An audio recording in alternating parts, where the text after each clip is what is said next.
Na balita mula sa mundo ng politika, isang matinding isyu ang umuukit ngayon sa ating bansa. Ang unang ginang ng Pilipinas, si First Lady Lizata Nasmagds ay nahaharap ngayon sa isang controversial na issue na nagsimula sa isang hindi inaasahang pangyayari.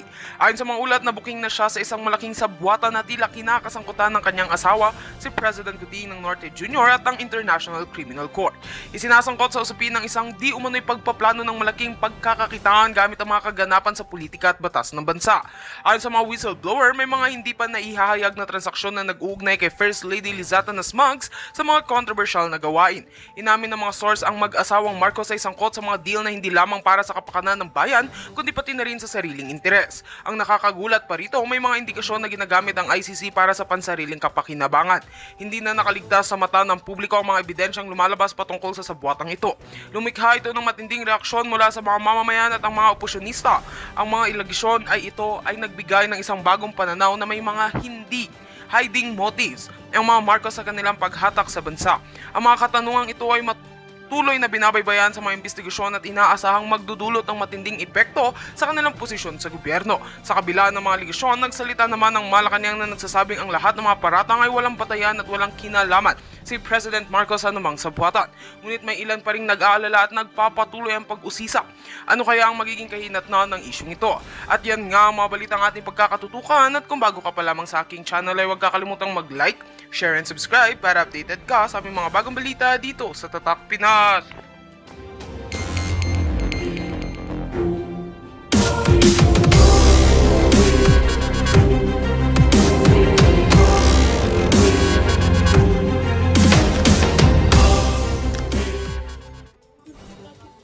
Hello mga palangga. So, live na live tayo ngayon mula Luzon, Visayas, Mindanao at syempre sa buong mundo, lalo na dyan sa Calgary, Canada. Mabuhay kayo lahat! Guys, maraming salamat, Bel, Edwin, sa lahat ng organizers. Very short period na panawagan, pero tignan nyo naman, ang daming nagmamahal kay Pangulong Duterte. Sigaw natin, Duterte! Ayan, sana...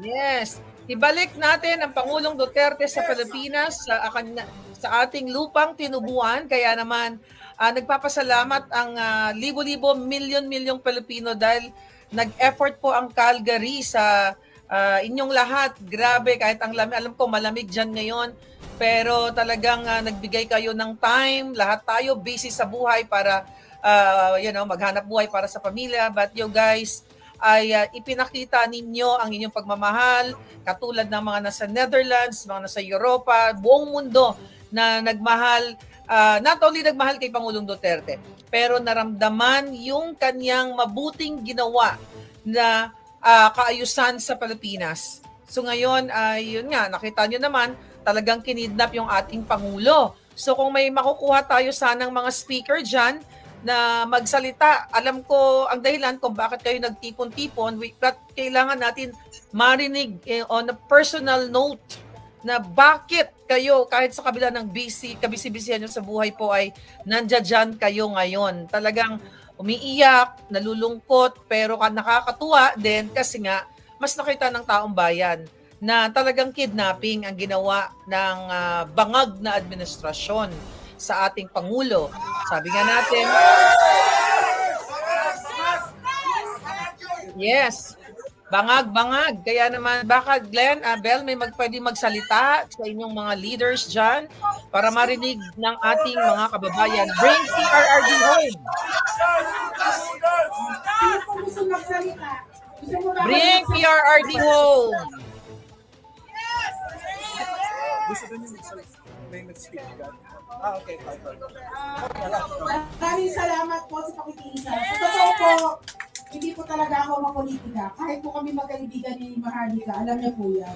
Pero nung nagkakasama na kami palagi out of the country, parang kinukurot po yung puso ko sa palaging kung may nakikita ako, tsaka yung mga kwento, ganyan.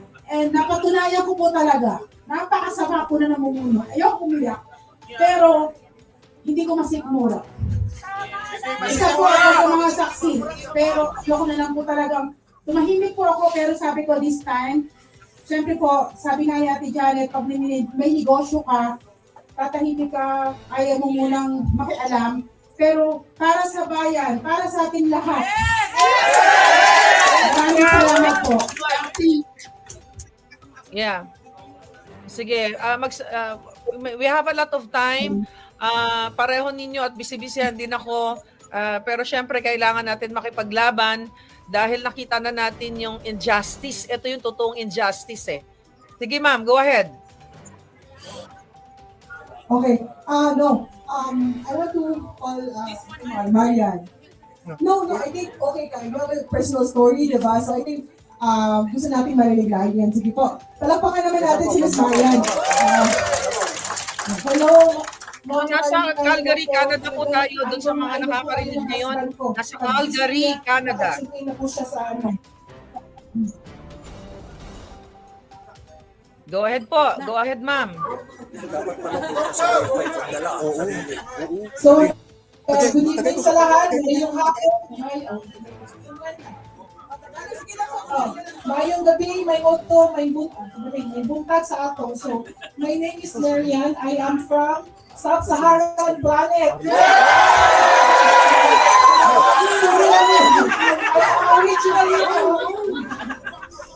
am originally from New City and Cagayan de Oro City. Woo! Cagayan!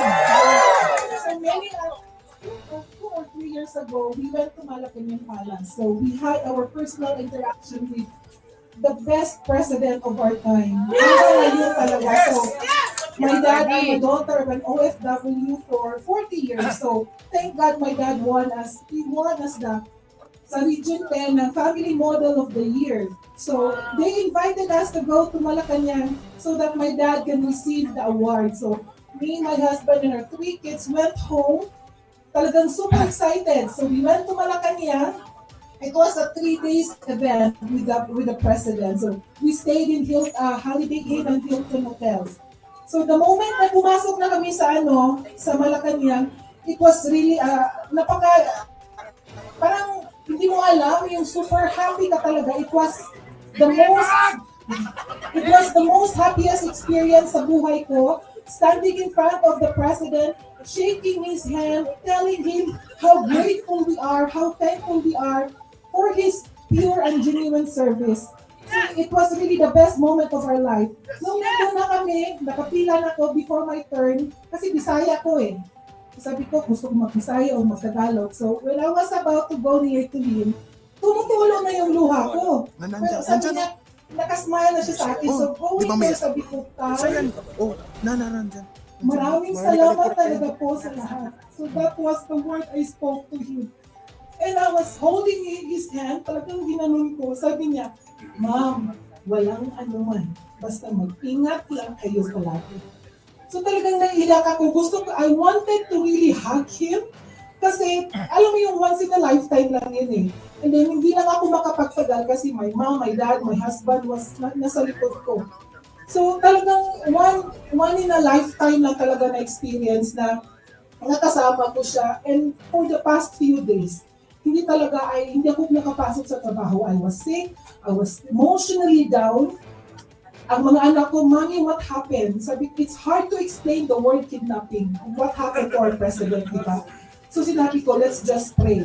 So, nung time na yon, it was a whole day experience. Alam mo si Tatay Digong, sa 8 hours na magkasama kami, 2 oras lang ang formal na pag-uusap. The rest, puro na kami tawanan. Kasi tawanan talaga. Nung nagsalita siya, ang dami niyang kwento, sabi niya, ayan na namang piniprepain yung basahin kong napakataas. And then, mayroon siyang gum na kinakain. Diba, mahilig siyang magano ng gum. Nung nagsasalita siya, muntik na siyang na-chopa. So, hak mo yung swing gum. Uy, ano bang Tagalog sa swing gum? Sabi na ganun. So ngayon, sabi na, lahat ng mga magaganda, uupo dito sa harap. Mga ganun-ganun ang sabihin niya. Tapos, nung may pag-uupo ka sa harap, sasabihin niya, sigurado ka ba ma'am na maganda ka? Alam mo yung ganun, very natural talaga ng tao. Yung what you see is, that's Tatay Digong. Parang ayaw niya magbasa ng script, ayaw na magbasa kasi gusto niya natural, spontaneous lang. para bang ngayon na nangyari sa kanya, parang hindi natin tanggap talaga. Kaya hindi lang laban ko to, laban natin lahat ito.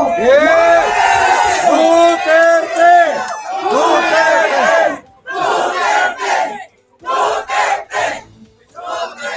Talagang sabay-sabay natin idasal, let's spread truth, hindi yung mga kasinungalingan na lumalabas dyan. Let's stand for our president. Ipagdasal natin na magiging healthy siya. Yun lang talaga sabi ko, pwede ako mag-apply as caregiver doon. Because I work in the hospital. Pwede ako mag-apply talaga. I will surrender. I will volunteer myself. So, yun talaga, I don't know kung mangyayari pa yun. I just wish na good health yung presidente natin. I want him to spend the remaining days of his life with the family. Yun naman ang wish natin, di ba? Kaya, pag uwi tayo, talagang, we have to stand talaga na tayo ay Pilipino. Kasi ngayon, parang, alanganin na ako na sabihin, Pilipino talaga, Bisaya ako. Pero parang, hindi ako proud kasi even in our own country, hindi natin alam kung kanino tayo magtiwala at kanino tayo magtiwala. Diba? So, bring him home! Bring him home! Bring him home! Bring him home! So, yun lang po. Continue tayo sa pagdasal at maraming salamat. Araw-araw natin siyang maalala, araw-araw natin siyang ipaglaban kahit social media. Ang dami ko ng kalaban, ang dami ko ng nag-fight, ang dami ng nag-block. Diba? Grabe talaga. Sabi nila, kaya mag-alam, no, hindi ako makakalma kasi hindi ko lang kulaban. Laban ng buong Pilipino na nagtiwala at nagmahal kay Pangulong Duterte. Napakabait na tao talaga. Nung kumakain na kami sa Malacanang, sabi niya, kain na kayo ng mga masasarap dyan na kasi ang akin, munggo lang at pritong isda.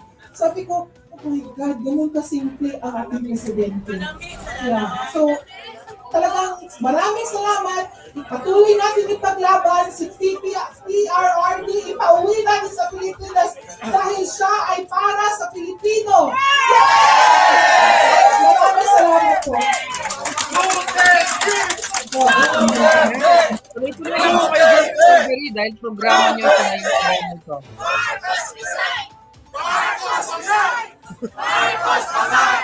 Marcos Bangat! Marcos Bangat! Marcos Bangat! Marcos Bangat! Marcos Bangat! Marcos Bangat!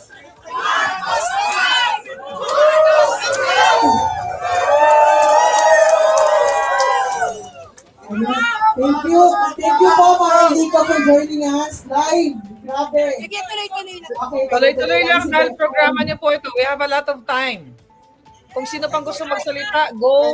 Kwentong Duterte. I'm just gonna, yung sinabi ni Marian na talagang when na-remember ko na sinabi ni Tatay Dina, hindi daw, pag kumain daw sa Malacanang, dapat yung simple lang, kasi hindi naman daw niya pera yun eh. Pera daw yun ng mga tao, diba? So, kaya nakakita ng, nakakaiyak kasi saan kayo nakita ng president na ganyan, like very humble. Sasabi niya, wala daw siyang there's always a time for everything. A time to be great and a time to be nobody. And if I die tomorrow, I'm gonna always be proud that I am a Filipino. So yun ang sabi niya, right? Pero, what did we do? What did the government did today? Tayo mismo, sila mismo ang nag-surrender. Hindi ba nga, di ba, US, pag may mga kriminal na American citizen, pinabalik nga nila sa lugar nila kasi doon nililitis tayo. Presidente mismo ang dinatid sa Netherlands, right? So, I'm very, nakakaingit kasi, nakita talaga ni Miss Marian in person, si PRRD. Yes. Ayun, mga palangga. So, yung signal nila. Touchscreen naman. Ayan,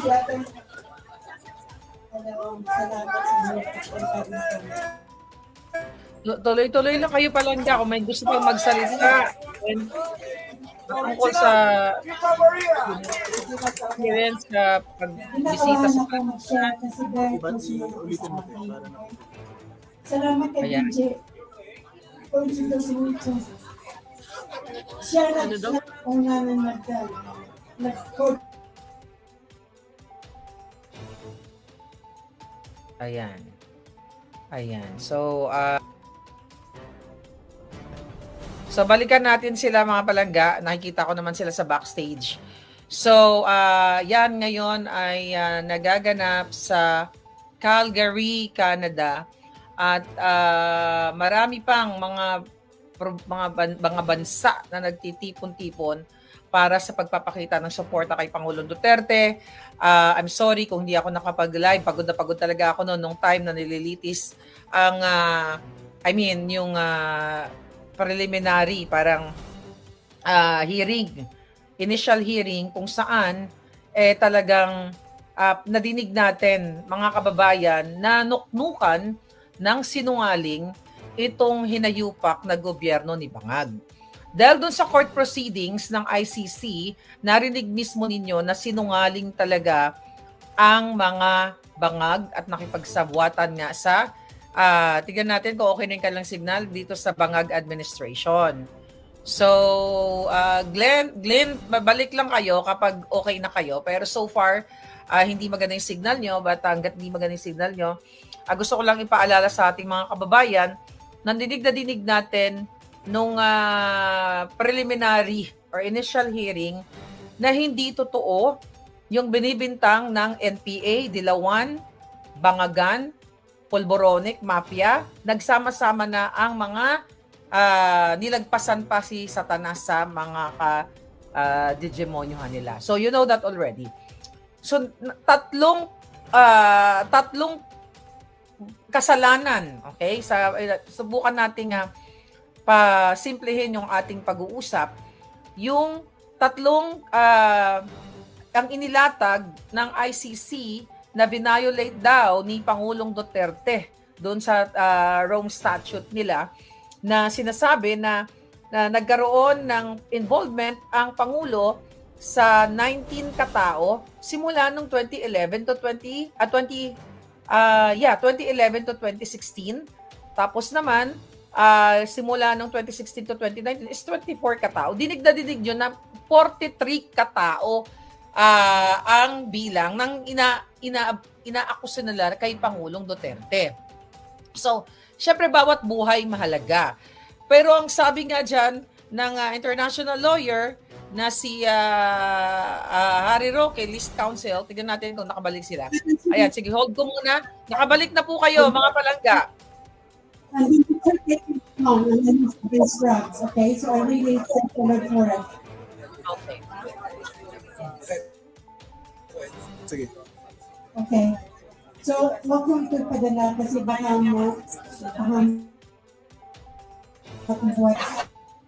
No, when I went home because I was outspoken, okay?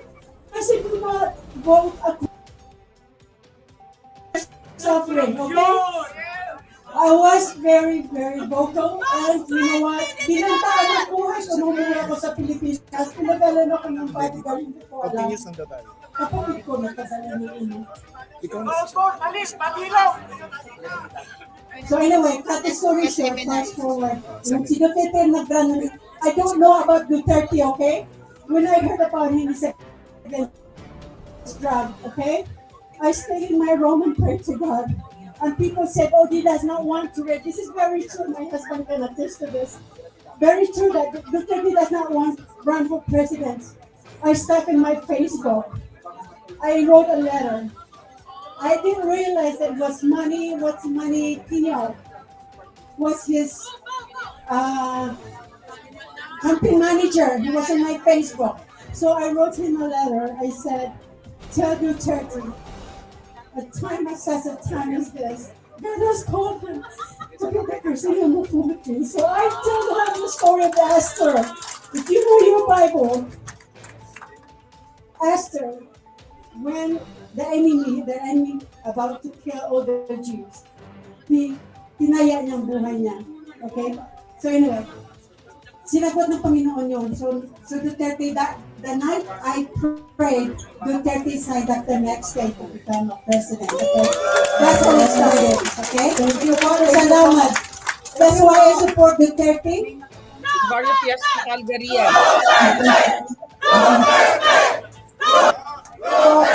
Sorry. Okay. Bring him back. Okay. Yes. Hindi po kayo mabuti. Baka pumatulong. Okay. Yan, so ilagay natin muna sila sa backstage at ituloy natin yung pinag-uusapan natin.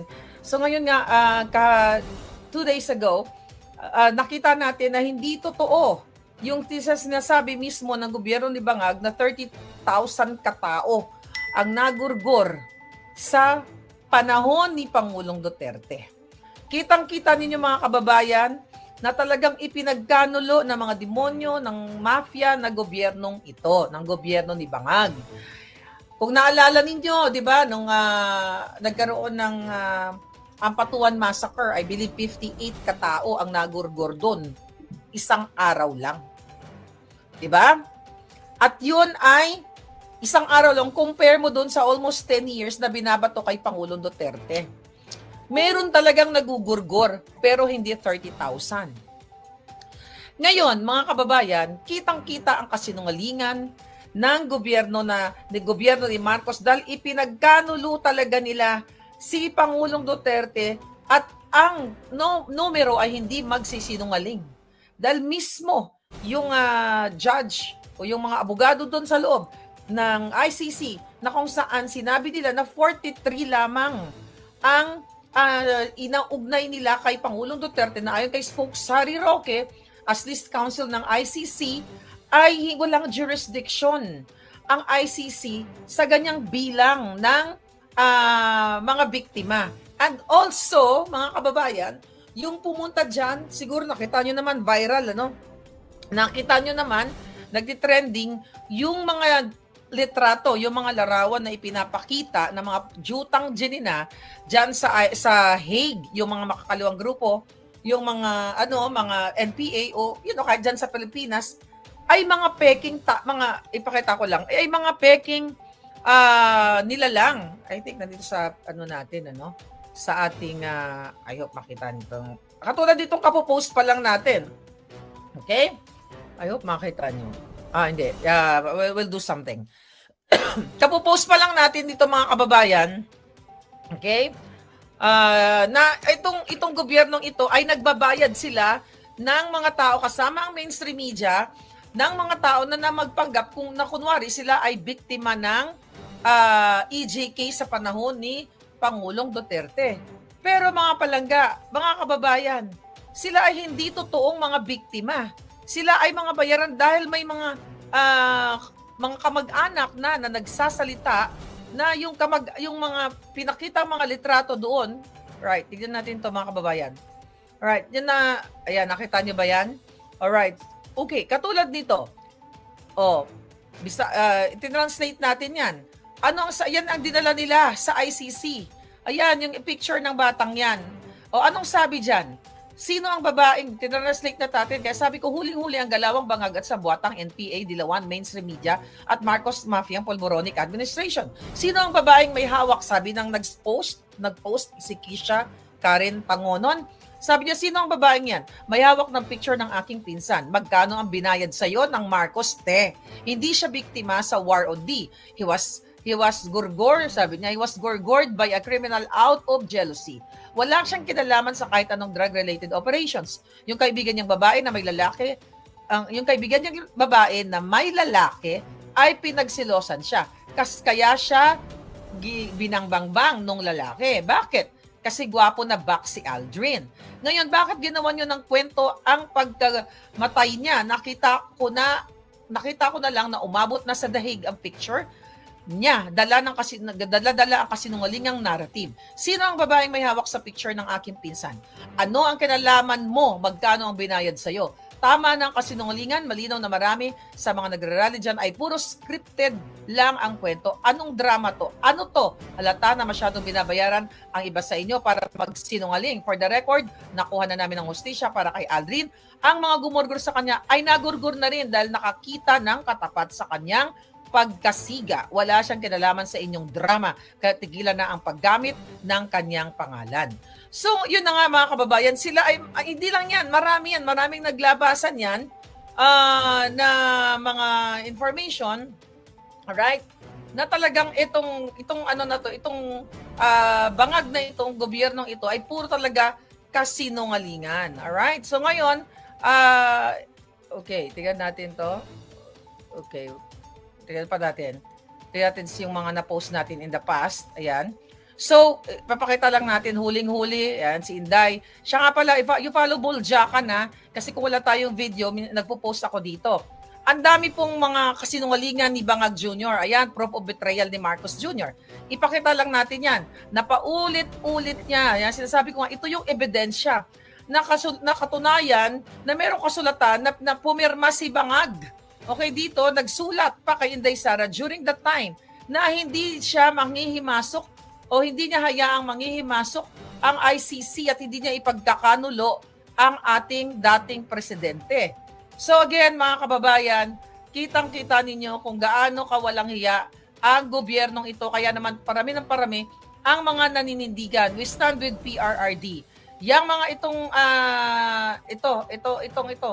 Yan. Oh, ang daming nagsasabi na yan ay hindi na gurgur dahil sa war on drugs. Ang dami, ito din. Ito yung Dr. Lox Andutan. Ayan. I've received several messages from my friends because of this picture circulating online. I'm not sure why these people used my dad's picture, but he did not die from anything related to EJK. Wala po connection to former President Duterte either. Ayan, sino yung mga yan? Magkano binayad sa mga yan? Sino yung mga binitbit? Hindi lang yan isang tao, dalawang tao ang kanilang ginamit na picture. Katulad nitong, sino ito? Itong si Aling Sheila na nagba-viral ngayon, na nakilala siya ng kanyang kapitbahay, na sinasabi nga nito ni Victoria, na kapitbahay nila, tigilan mo kami, Alice Sheila, yung anak mong Jodic, magnanakaw, ginurgur yan last year lang, panahon ni Marcos, ni Marcos pa. Hindi time ni Duterte nung ginurgur yung anak mo, ng kapwa niya Jodic, dahil nang 11 siya. Magkano yan? Wala bang basag dyan? Yung naka-red sa picture frame, taga dito yan sa amin. Ayan, kung makikita nyo po yan, true enough. Nakikita nyo, ayan, i-highlight natin. Ang bata, itong biktima, nagurguran sila, namatay noong January 23, 2024. Panahon ni Bangag. Tapos bigla mo makikita sa ABS-CBN, ginamit, pinapicture yung mga itong mga, alam mo, itong mga biktima ito na minsan wala rin lang silang magawa sa buhay dahil sa walang kulang sa kanilang pag-unawa at kahirapan, kulang sa edukasyon at maaring tinatakot o pinipilit. So sila talaga ay mga biktima. So, yun nga mga kababayan, kaya talagang makikita na, sabi nga natin, it's so sad dahil nangyari kay Pangulong Duterte ang ginawang pangingidnap, pero nakita ng buong mundo, even mga international commentators, journalists, nakikita natin na nagsasalita na sila na illegal talaga ang paghuli dito kaya Pangulong Duterte. Teka, maisingit lang natin to. Ito, tignan mo sa mga nakita nyo kung gaano nag-direct sa inyo. Kita nyo, pinapakita ko lang yung mga kababayan, yung mga video ko na nasa Facebook tayo, but ganun pa man, nakita nyo kung gaano ka-plastic yung si Amy Marcos na kawatan, mga magnanakaw sa kaban ng bayan.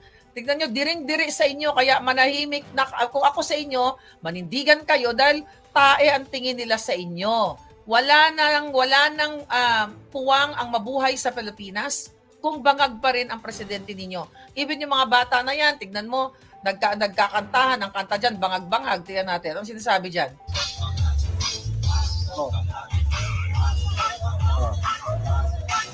Marami ng gising na mga kabataan, kaya let's bring him back. Alright. So mga kababayan, ayan, balita daw si Lisa Tanas ay nasa Pilipinas. Okay? May mga inatinan daw na event. So alam nyo, inulat natin yon, petsa 8-9 pa yata yung sinabi natin. Anong petsa na ngayon? So ngayon, kung totoo man na nasa Pilipinas na siya, mag-live nga siya. At kasi hodang nakauwi sila si Satanas ang usapan doon, na-hold ba siya ngayong araw?